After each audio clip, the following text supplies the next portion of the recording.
Hi everybody! Our activity of the day is magti-train tayo ng tennis dahil medyo bihira na lang tayo makapag-train dahil nga lagi tayong may ganap.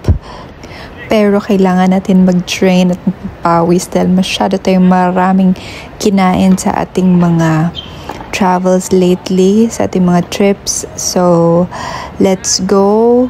I-burn natin lahat ng calories dahil alam nyo naman ako, si Miss Lamonera at talagang ang sarap-sarap kumain every time you travel.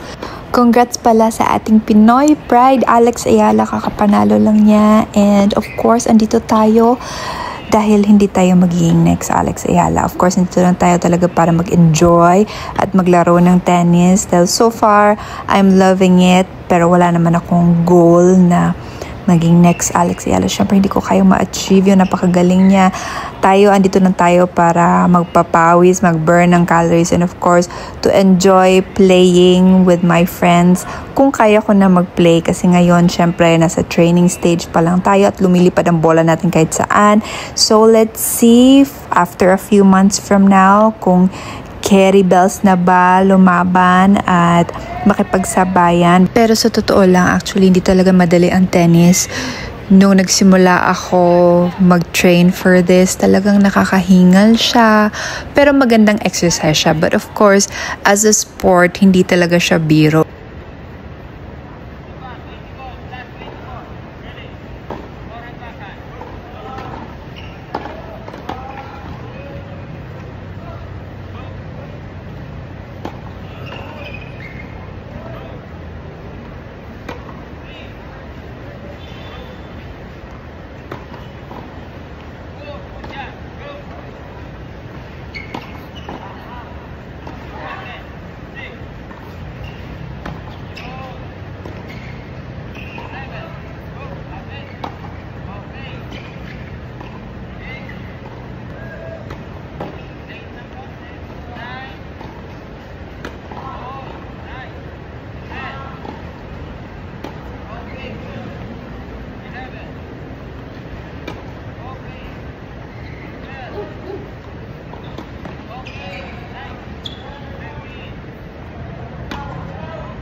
So, patuloy lang ako na pumapalo dito. But of course, medyo worried ako kasi nga hindi naman to covered court.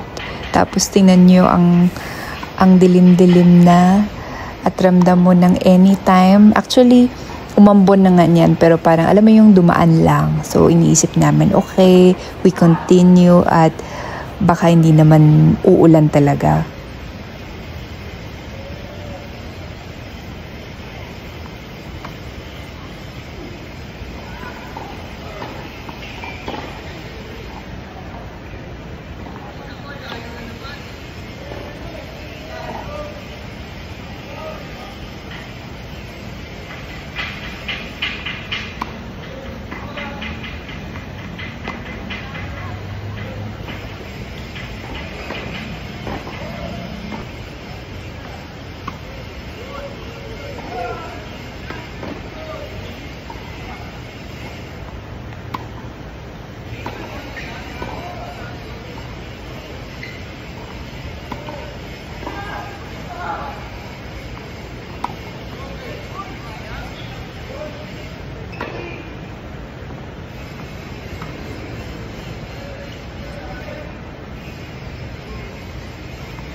Narinig nyo yun, sabi ko ayoko magkasakit. Bumuhos na talaga ang ulan at hanggang dito na lang. Thank you so much for watching!